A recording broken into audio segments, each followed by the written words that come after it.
Olá, pessoas! Vocês estão ouvindo o Do The Math? Eu sou Marcel Giraldini, founder e Chief Growth da Math Group, e o papo hoje é sobre um cargo não tão novo, mas que está sendo transformado, vamos dizer assim. Vamos falar sobre CDOs, é isso, Fabiana Amaral? É isso aí, Marcel. E para esse papo hoje a gente está com o André Matos, que é justamente CDO do Banco BMG. André, é um prazer te receber aqui no Duda Math. Eu que agradeço o convite e espero contribuir um pouquinho aí nessa jornada aí da mudança do papel do CGO. Legal, vamos começar por ele. Conta a sua visão e essa transformação, porque antes a gente falava, né, o CDO ele era uma pessoa muito da tecnologia. Como é que é isso hoje? Eu acredito realmente que essa mudança que vem acontecendo nessa função é gigantesca, porque não vamos falar muito tempo, né? São pouquíssimos anos, né? Porque a gente está numa velocidade tão grande aqui, mas se você falar 5, 6 anos atrás, esse papel ele estava muito mais focado em criar a infraestrutura, né? Fazer o foundation para as empresas, companhias utilizarem os dados, e se preocupando aí realmente com a parte técnica. E hoje o CDO e o papel desse profissional dentro das empresas, ele está muito mais focado na estratégia, né? Então não é só um papel técnico, mas sim um papel de trazer realmente dados para mudar o negócio e ajudar a transformar o negócio, né? Então ele sai de um papel realmente técnico e vem para um papel de estratégia. Eu fiz uma analogia no nosso papo, eu acho que a gente podia trazer até para falar de como é que você encara essa transição do papel. Porque tem um papel que também teve isso, que é o papel do próprio CFO.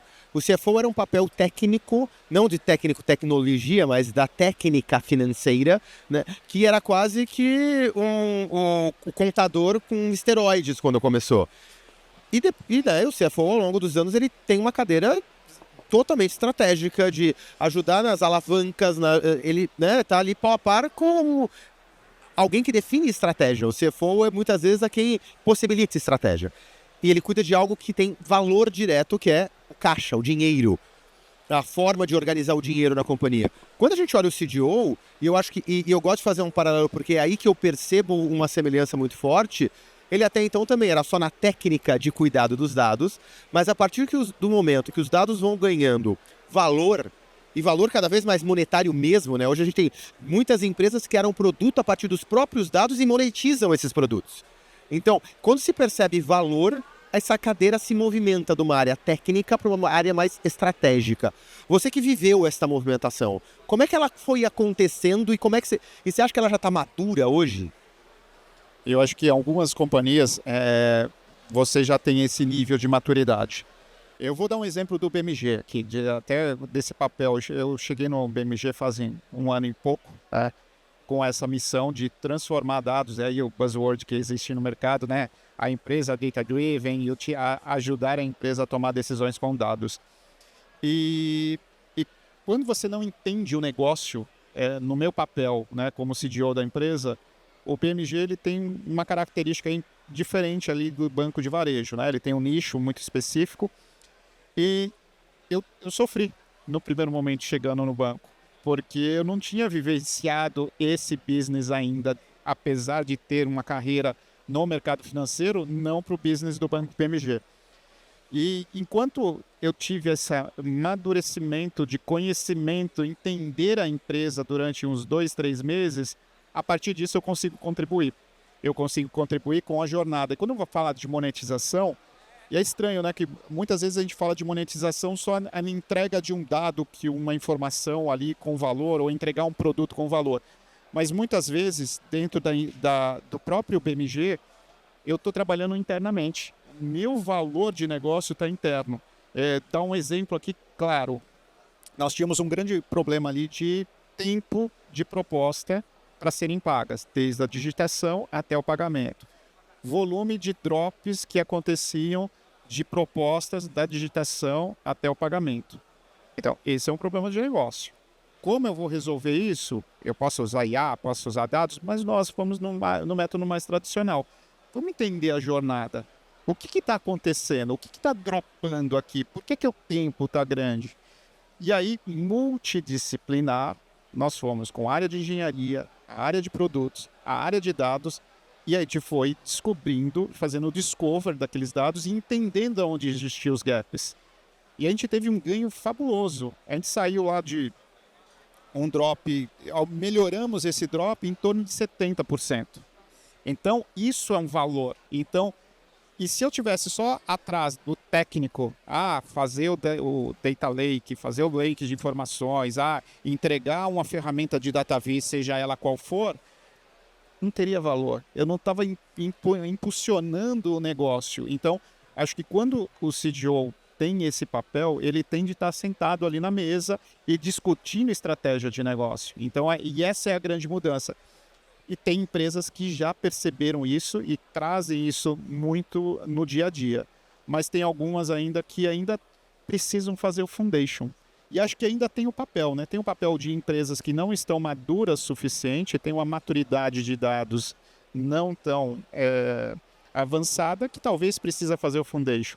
Mas fazendo o foundation e conectando com a área de negócio é onde você vai ser muito rápido na entrega de valor de dados. André, a gente está... Desculpa, você ia falar? A gente está falando aqui de uma mudança até da relação entre áreas, né?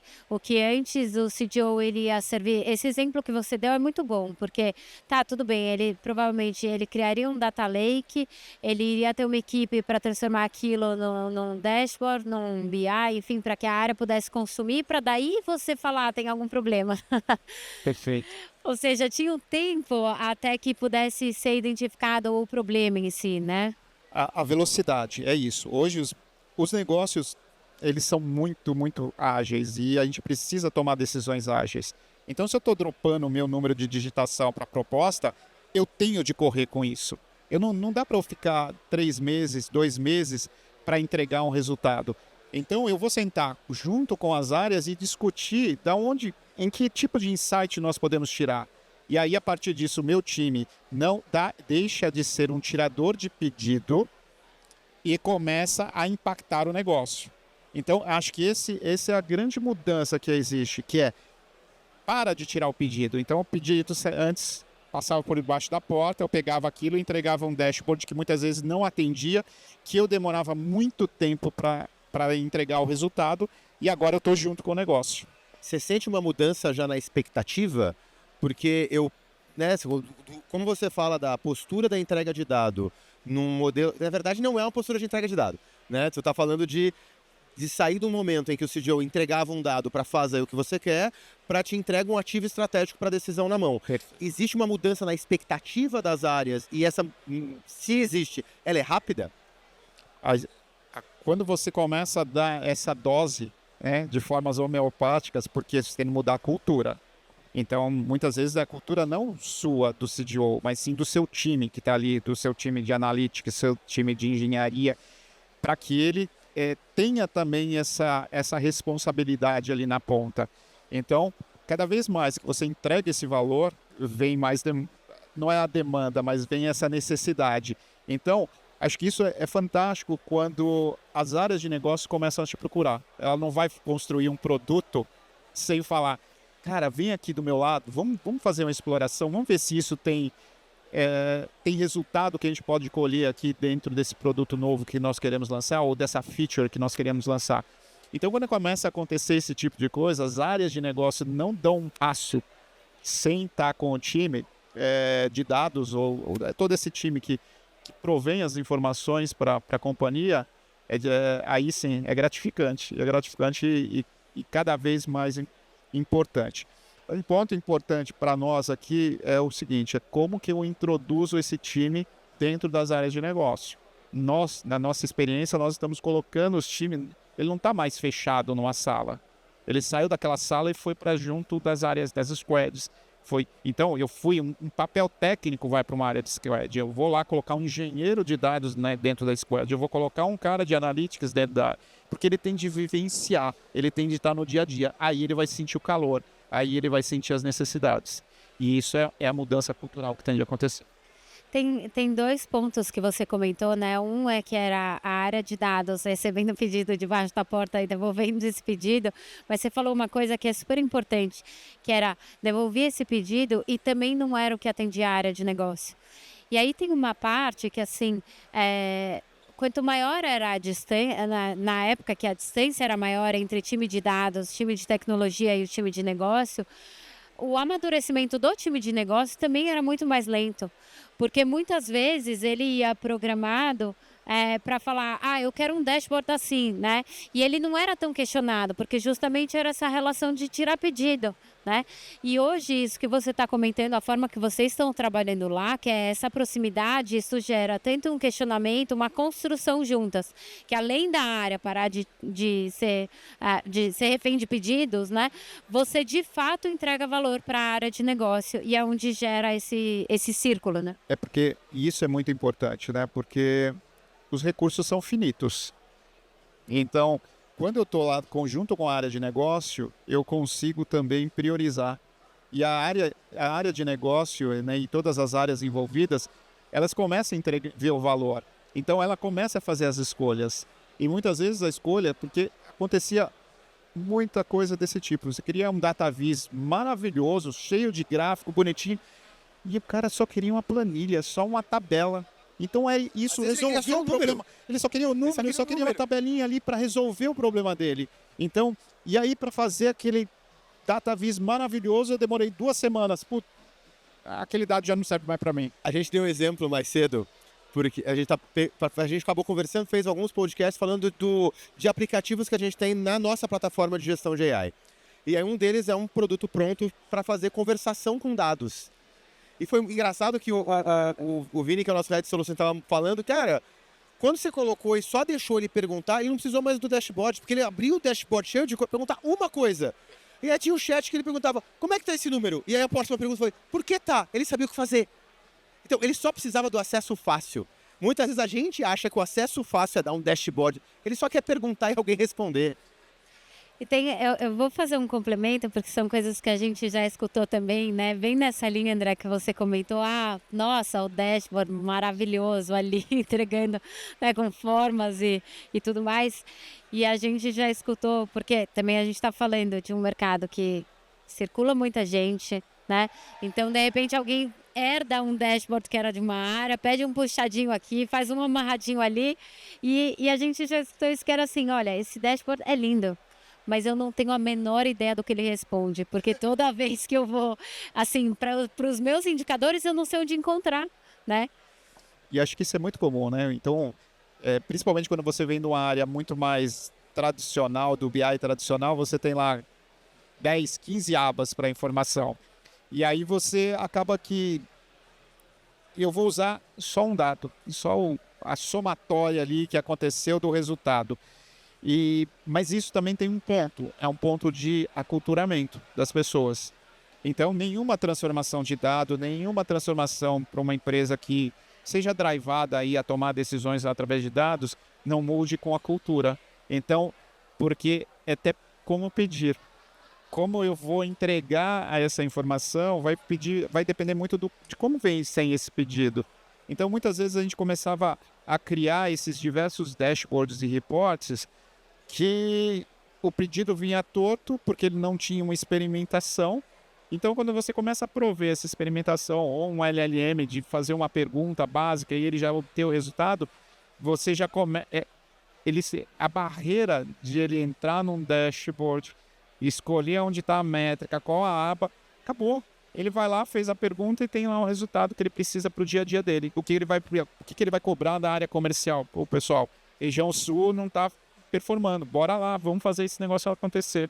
Tem uns 10 anos já nisso. Ainda quando estava começando a falar a transição do BI para o modelo mais data-driven, que a gente assumiu uma operação, e aí a cliente, que hoje está trabalhando com a gente até, hoje é uma master aqui, ela falou, não, ó, o problema é que a gente manda todo dia, e isso é o que acaba com a produtividade da minha área, esses 50 relatórios, e cada relatório dá 30 abas, aquilo matava. E eu preciso desesperadamente conseguir otimizar isso aqui. Porque acaba com tudo, todo o meu esforço é só para manter isso aqui funcionando. Qual que é a sugestão de vocês? Aí eu fiz, tu quer realmente resolver? Para de mandar. Não, mas e aí? Eu falei, quando reclamar a gente manda. Mas daí a gente sabe só o que tem que mandar. E aí a gente parou de mandar. E depois, continuou sendo muita coisa, porque daí virou 6, mas o 6 com as 30 abas. A gente fez com as abas. Manda só a primeira aba. Ah, não, é que eu preciso tal. Você quer só isso. E aí, no final, né, do dia as pessoas querem o dado que ajuda elas a tomar uma ação. Era isso que era ser data-driven. Era ter o dado para te organizar para uma ação. E a gente perdeu isso. Acho que a gente já venceu isso na cultura. Em alguns lugares. Tá? Não vou generalizar. O que eu olho agora, pelo menos a percepção que a gente tem, né, estando do lado do provedor de consultoria e tecnologia da mesa, é que a próxima briga é o pessoal entender que a governança é by design. Tu tem que pensar em governança de dados na hora que tu vai pensar no produto. Tu falou que vocês estão conseguindo fazer isso, né? O pessoal vai pensar num produto e te chama. Para quem está só ouvindo a gente e olhou e falou, é meu sonho, que alguém vai pensar em algo e chame para a gente poder pensar em como é que governa, como é que dados funcionam, qual que é a tua dica para como é que começa a introduzir essa visão de governança by design? Do início, não existe nenhuma solução hoje dentro do banco que não passe por governança. Porque tudo que a gente falou aqui, quero ter um LLM, quero fazer uma resposta rápida, se eu não tiver a catalogação, se eu não tiver a qualidade desse dado, não vai adiantar nada. Então, desde a minha chegada ali, o banco já trabalhava com governança, mas nós empoderamos demais esse time. Esse time não é uma governança que é para barrar o negócio. Ela é muito mais estar do lado do negócio, entender as principais necessidades e como fazer com que tudo que eu estou colocando dentro dos lakes, plataformas de decisões, seja o que for, ela tenha minimamente algumas informações. Tempestividade que esse dado tem de ter, ocorrer lá as atualizações, quais são as informações, são o catálogo dessa informação, esse indicador é composto por quê, por quais indicadores, qual é a fonte de informação, por quê. Com isso eu consigo entregar um dado com maior qualidade ali na ponta, eu consigo que o meu usuário consuma isso da forma self-service, porque se não vai ser uma empresa data-driven, se meia dúzia estiver enjaulada ali numa sala, entregando e construindo o dashboard. Então você quer o quê? Fazer com que a democratização dos dados aconteça. Se as pessoas não tiverem essa informação, não conseguirem obter de forma rápida e fácil essa informação, ele não vai usar, ele vai continuar fazendo o pedido ali. Então, acho que isso é importante. Você começar a construção, qualquer construção de dados, qualquer construção de data lake, seja um lake, seja o que for, pensarem na parte de governança. A governança realmente, por exemplo, hoje em dia, AI está aí. Agentes inteligentes estão aí. Se você não tiver o seu dado catalogado de uma forma adequada, se você não tiver o seu dado com qualidade para ser utilizado ali na ponta, as respostas não vão ser aquelas que você espera. E aí você perde a governança não só do dado, mas começa a perder a governança também de AI também na ponta. Então acho que tem uma jornada que não é fácil, porque a gente sempre vai cair naquele ponto. Mas se eu não catalogar, se eu não fizer isso, vai ser mais rápido. Não vai ser mais rápido, porque na ponta eu não vou conseguir consumir isso rapidamente. Então, acho que esse é um ponto. É como você cria mecanismos para dar essa velocidade. Fazer um jabá aqui, então, só um parênteses. Quem acha que comecei errado, não dá para resolver, tudo mais. Não, gente, dá sim, tá? Porque a gente falou várias vezes sobre dicionarização de dados. Já tem case no site da MEF, né? A gente tá lá 15 dias para fazer todo. Bom, o da Ford a gente pode abrir, que tá lá escrito, foram 15 dias para fazer de toda a parte de carros ali. Então, projeto de meses. Só trouxe isso porque parece que a desculpa do débito técnico para a governança ela não existe mais. Dá para usar a própria IA para resolver o débito técnico que a gente tinha para voltar a ter governança. Porque se não tiver governança, no mundo de dados que a IA vai consumir, você está perdido, é o que você falou, né? Ela come dados numa velocidade absurda. Se você não falou para ela como tem que usar aquilo, quem pode ver aquilo, então tudo é de todo mundo. É um ativo, né? Então, há uns 5 anos atrás, né? Todo mundo falando dados é o novo petróleo, e ele continua sendo, né? Ele é o petróleo da inteligência artificial. Só que o petróleo a gente refina, né? Agora a gente está conseguindo refinar isso numa velocidade imensa. Então, as nossas necessidades hoje, e isso é importante, quem não tem catalogação hoje, quem não tem essa governança, acho que é uma primeira coisa que o profissional deveria começar a pensar. Porque é onde vai acontecer os principais problemas, vazamento de informação, qual informação é sensível ou não para ser utilizada por esses agentes. André, você comentou agora, né, que é praticamente a primeira coisa que deve ser resolvida para você caminhar para frente, né? Essa parte dessa questão dos dados ali, da catalogação, para garantir que tudo isso seja uma fundação para você avançar ali nos projetos. Como vocês equilibram e qual é a sua leitura para equilibrar, para que isso não seja uma trava de fato para a inovação? Legal. Hoje, dentro do banco, a gente construiu uma estrutura que é a construção de um sandbox. Minimamente o sandbox eu dou total liberdade para o meu usuário de negócio explorar os dados. Mas ele não produtiza nada sem passar por meu processo. Então, é uma forma que nós encontramos dentro do banco de dar velocidade. Minimamente, quando a gente coloca os dados, a gente não chama de lei, que nós chamamos de plataforma de decisão, porque plugamos diversas coisas ali dentro, não só um repositório de dados. E aí, dentro desse processo, o que nós fazemos? O Lake, basicamente, a primeira etapa, onde eu pego os dados transacionais e jogo para a minha plataforma de decisão, eu uso um LLM. Basicamente, para fazer essa catalogação mínima. E a partir do momento que eu dou isso para uma área de negócio que já tem o domínio daquela informação e vai explorar aquela informação, um produto novo, um produto que ele já utiliza, ele já tem o domínio daquelas informações. Ele cria ali os seus produtos de dados, ele pode usar até uma inteligência para começar a explorar aquele dado, mas tudo que é produtizado, que tem o carimbo ali de dado governado, um dash governado, uma informação que é uma informação governada dentro do banco, ele tem que passar no meu time de governança, que aí constrói todo esse produto de dados que pode ser entregue até para o cliente externo. Só que você trouxe uma visão meio ambidestra, né? Ao mesmo tempo tá colocando o engenheiro lá junto com o cara de negócio, para ele ter velocidade, tu enrijeceu o processo para garantir qualidade. Então tu acabou trabalhando com... Tu empurra por um lado, mas segura por outro. Perfeito. Eu não tiro a velocidade da área de negócio, porque acho que esse é o principal erro que algumas pessoas acabam cometendo. Se você demorar 3 semanas para entregar um dado para o seu cliente, já era. Aquele dado já não serve mais. Então eu preciso, e justamente você pegou muito bem, o meu engenheiro que está lá numa squad, que está lá numa tribo, que está lá conjunto com a área de negócio, ele tem essa capacidade. Coloca para dentro, faz a catalogação mínima e dá na mão para o seu usuário de negócio explorar. Ele explorou, achou uma mina ali, putz, eu posso explorar isso aqui, eu quero produtizar isso, eu já jogo na mão dele.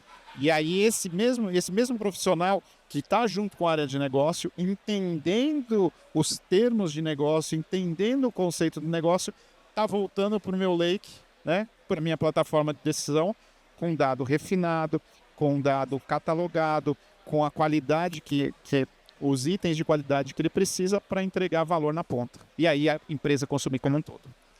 Isso é muito admirável, porque é um modelo muito diferente do que geralmente a gente encontra por aí, né? E eu estava lembrando, Marcel, tem um exemplo que a gente fala muito aqui no Duda Math, e com isso que o André está comentando, isso sana esse tipo de risco, que é a história da interpretação do dado, né? Em relação a cada área. A gente tem um exemplo a gente já falou várias vezes esse exemplo aqui, mas é que eu acho ele muito bom para tangibilizar. Ele está sentado ali, o exemplo é dele, quer que ele venha aqui falar? Deixa ele lá. Tava conversando com ele um pouquinho antes. A gente trocou ideia de algumas coisas. Ele fala mal de vendas antes do... Porque ele é vendedor, então ele tem lugar de fala pra falar mal de vendedor. Mas vai falar, Fabi. Não, é porque tem um exemplo que a gente dá muito, que é a história do cliente ativo, né? E aí, numa empresa grande com várias áreas, você tem a área do negócio A falando que o cliente ativo é o cara que entrou em contato comigo nos últimos 30 dias, a outra área falando, não, o cliente ativo é o cara que transacionou nos últimos 30 dias. Aí tem o cliente ativo, que é o cara que tem a flag do banco, que vem não sei o que, tal. Ou seja, na hora O cliente ativo é meu produto ainda. Não, eu sou carros, o cliente ativo carros. Se o cara tem conta, não me interessa, né? Tem o cliente ativo, que é o que reporta pro Bacen. Exato. E aí a gente... nenhum desses dados. E a gente cai justamente num risco muito grande, que é quando, principalmente, eu achei muito interessante na hora que você falou esse selo, digamos assim, né? Que é quase uma certificação de que aquele dado ele tem todos os critérios, toda a dicionarização, ele está catalogado, as pessoas sabem de onde vem, quem é o owner daquilo, como que ele está trabalhado, etc, né? Porque num mundo que a gente ainda vê muito, essas informações elas não estão tão estruturadas. E aí, de repente, você vai pegar, às vezes, até uma diretoria de uma mesma empresa, ela vai reportar esse dado de cliente ativo, e aí, de repente, é diferente da outra diretoria que também no dash dela está reportando cliente ativo. E ninguém entende por que o seu dado está 5%, 10%.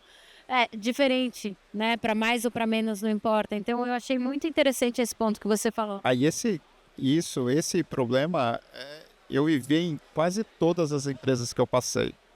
Mate, mal, o que é, e cada o conceito do cliente é exatamente isso. Então, eu passei no PicPay, num momento da minha carreira, que a gente criou colocou cientista de dados ali para ver o que era o mate, que era o cara que transacionar 45 dias, 60 dias, 90 dias. Então, a gente começou a colocar ciência para entender qual que era o nosso cliente. Mas isso é uma realidade que acontece, acho que em praticamente todas as empresas. E quando você trabalha com o conceito de owner, você pegou muito bem, nós temos owners para cada um dos nossos negócios. Então eu tenho lá os owners e ele determina. Então, se é o financeiro que vai ser o responsável, o owner daquela informação, ele tem todos os critérios. Mas do outro lado, nós não deixamos de ter o dado que entrega valor para a área de negócio. Ele só não pode reportar como corporativo, mas ele vai ter lá o cliente que reporta com Bacen, o cliente que não transacionou nos últimos dias, o cara que não contratou um empréstimo conosco há 2 anos, mas o critério corporativo, ele é único. E ele é o que recebe o selo. Então, e aí acho que vem um pouco também da cultura. E serve para quê? Para que quando algum diretor, alguma área receba algum número, da onde vem esse número? É a pergunta. É o carimbado ali, está com selo de qualidade? Tá? Ah, tá. Se não for, então beleza, esse aqui é o seu número, sem problema. Mas a gente não vai chamar da mesma forma, mas não vamos chamar da mesma forma. Esse é o ponto. Isso aqui é outra coisa. E de vez em quando a pessoa fala, mas isso não, por que tem que ser assim? Tem um exemplo, a gente acabou falando com algumas empresas aqui na Febraban mesmo, que trouxeram, cara, já está na hora de começar a explorar o valor percebido dos dados não estruturados. Porque, acho que o exemplo mais tangível foi o do Jun, né? Que ele, cara, eu vou precisar dar crédito no meu modelo de crédito hoje, para créditos mais altos, né, para grandes indústrias, ele abre o Google Maps. Não, ele abre, né? O robô abre o Google Maps e compara nas fotos ao longo do tempo se o ambiente está progredindo ou denegrindo. Então, isso foi para o modelo. Legal, então você trouxe um dado totalmente não estruturado que está criando um indicador que vai trazer para o teu modelo. Na hora que tu quer trazer algo não estruturado para um modelo funcionar, o resto que o modelo avalia tem que ter muita certeza, tem que estar muito perto da verdade do que você está fazendo. Porque você está trazendo um dado externo, que a variância vai ser maior, a veracidade vai ser menor. Você só consegue fazer isso e usar como uma baita alavanca competitiva, como ele mostrou aqui pra gente, se você confia muito no teu modelo interno. Então, se você não tem o teu dado carimbado, que é aquele que tu confia, tu não consegue aproveitar, inclusive, outras oportunidades que hoje o mercado te traz, né? Você começa a conseguir explorar outras coisas, né? Então, porque o mínimo ali você está fazendo com que tenha realmente a governança e você tenha todos os detalhes do que tem aquele dado. Então, tem a qualidade daquele dado. E aí, explorar outros tipos de dados, essa é a criatividade, porque hoje, no mundo que nós vivemos, é muita coisa acontecendo, é muita captação de dados que você consegue que você não conseguia no passado. Um app, você está rodando ali, então tem muitas informações, o cara está ficando em tal região, ele está dormitório ou é onde ele está trabalhando? Ele está fazendo isso quantas vezes por dia? Então, se o cara ficou 40 dias e ele não foi mais para um local que eu achava que seria a empresa onde ele trabalhava, ele saiu da empresa. O que aconteceu? Ou ficou em home office? Então, são coisas que você vai ter de fazer essas abstrações e cada vez mais a gente vai ter esse tipo de informação para tratar. Trazendo desse lado da abstração, porque quem vai conseguir pensar no que dá para usar vai ser esse teu cara de dados que está na ponta, né? Mas ele tem que começar a ficar mais versado em negócio, né? Então, estamos falando dele criar uma nova competência, porque senão a gente vai dar uma possibilidade quase de elucubração técnica, né? Ficava aquela coisa de que cruza tudo com absolutamente tudo, você tem um monte de dado que é zero informação. Não é o que a gente está falando. Como é que se lidera a formação desse time, que é um time que ele tem que ter profundidade técnica, mas superfície suficiente para ter repertório de negócio? Aqui eu acho que não tem única forma que você consegue fazer isso é expondo ele ao negócio. Eu acho que assim, você pode trazer treinamentos, a forma de você capacitar esses profissionais. Até nós estamos rodando neste momento no banco um assessment com cada um dos colaboradores. Então, estamos rodando esse assessment, eles perguntam, a gente tem diversas perguntas, em torno de 50 perguntas, para ver a capacidade analítica dele. E aí tem 5 dimensões sendo tratadas ali dentro desse assessment. Para justamente a gente E aí dentro desse assessment também tem a parte de negócio. E dessa forma eu vou conseguir individualizar cada um dos nossos colaboradores para ver quais as capacitações que eu tenho. Eu tenho uma ferramenta fantástica dentro do banco para capacitar. O cada um são todos os colaboradores ou todos os seus colaboradores? Todos os colaboradores. Aqui a gente muda o paradigma, a gente sai também só... Porque o meu engenheiro, ele tem de conhecer negócio. Mas o que acaba acontecendo? Nós estamos adotando uma estratégia muito de democratização. Eu tenho os ninja, eu tenho os caras que vão resolver aquele problema mais cabeludo, eu vou colocar aquele cara. Ou aquele cara vai lá ajudar essa área de negócio a resolver. Mas o nosso conceito é democratizar o dado para a empresa como um todo, para o banco como um todo. Então a gente está fazendo esse acesso para cada um dos colaboradores. E a partir disso a gente montar trilhas de treinamento. Esse cara vai ter de fazer essa trilha porque ele tem essa maturidade e está alocado nessa área de negócio. Então aqui começa o ponto. Eu vou fazer a quebra de área de negócio. Então o financeiro vai ter de ter alguma trilha de capacitação diferente de um cara lá do comercial. E o meu time técnico também está participando disso. Então a gente começa a criar as personas aqui e aí a partir dessas personas criar trilhas de capacitação dos profissionais. Nossa, isso a gente vê em algumas empresas, é super interessante isso, porque assim, as áreas elas têm maturidades diferentes, né? Então, às vezes você tem uma área que, de repente, ela já tem ali alguns indicadores, ela já começa a fazer as reuniões de negócio olhando, eventualmente, um dashboard, e, de repente, você pode, numa mesma empresa, ter uma área que ainda está tirando print de alguma coisa e jogando no PowerPoint, que, né? Que a gente sabe que isso acontece. Esse assessment é justamente isso, né? E cada área realmente vai ter essa necessidade. O time de finanças tem que ser o ninja. O time de crédito também é o dia a dia dele, o normal dele é tratar dados ali no dia a dia, mas talvez uma área mais administrativa de back-office não seja isso. Então, e aí justamente esse é o ponto que a gente quer chegar. A gente quer chegar nessa granularidade, começando com departamentos, né, áreas, e chegando no indivíduo para ver onde a gente trabalha e ajuda. Eu falei sobre estratégia do CDO quando a gente abriu o papo, né? E aí, quem achou demais e não desligou, porque é o que tem gente que acha demais e desliga, né? Para de dar o play. Aí quem chegou até aqui acabou ouvindo conceitos de... Vou fazer de trás para frente. Tá? A gente acabou de falar agora de RH, praticamente. Tava falando ali de treinamento, de entendimento de pessoas, né? E treinar, entender como elas estão e como é que eu treino. Toda a organização. Então, eu tava falando de treinamento cross. Antes disso, tu falou de cultura. Quer dizer, como é que a gente cria hábitos? Para criar hábitos, você tem que ter os ritos. E aí você falou um pouco de estrutura organizacional que está trabalhando. Antes a gente estava falando de como é que faz para isso acontecer, para a empresa não desperdiçar os seus recursos, era financeiro.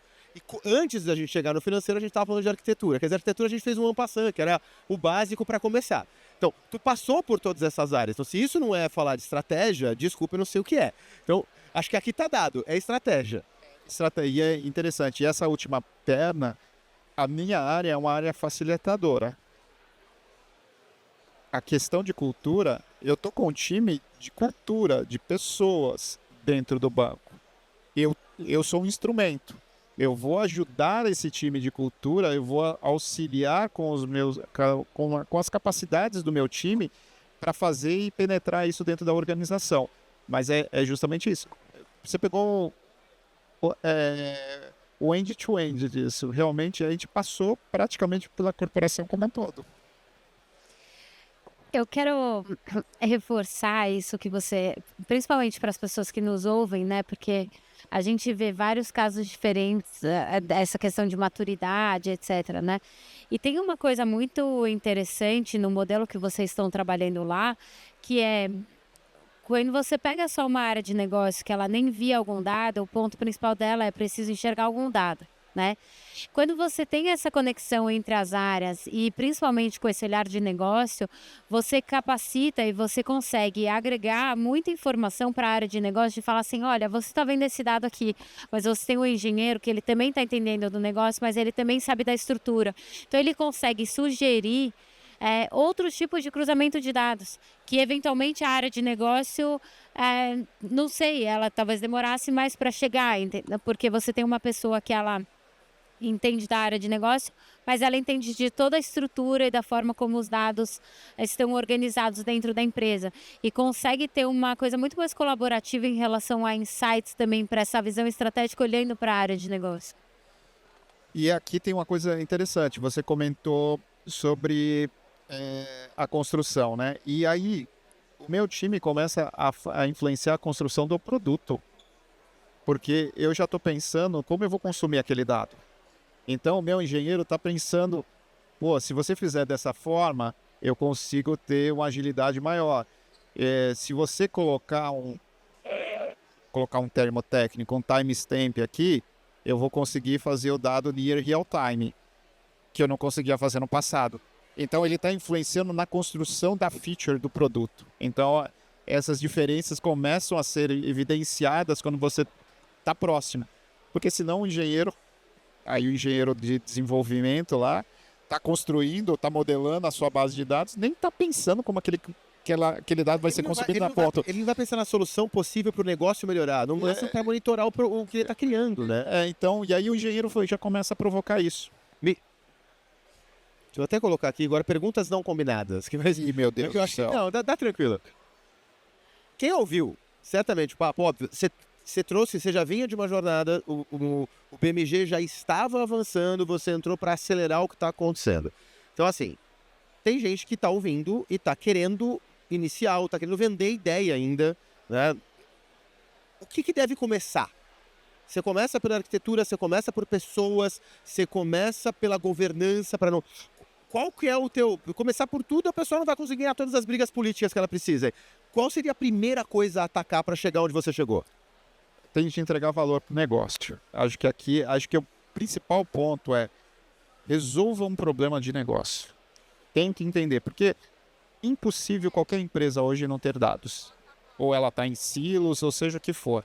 Mesmo que seja um silo, eu vou resolver esse silo, resolvendo um problema de negócio. E aplique um pouquinho do que nós falamos. Tenha governança, catalogação, tenha toda essa qualidade do dado e fala, olha aqui, a gente pode entregar aqui com valor. Faz um ponta a ponta bem feito, com tudo como se fosse a arquitetura perfeita, mas aí ó, você chegou no final, em um só. Uma coisa. Uma coisa. Porque se abraça tudo, é o que acaba acontecendo. Eu quero fazer um lake de informações. E o cara quer colocar todas as informações ali de uma vez só dentro do lake.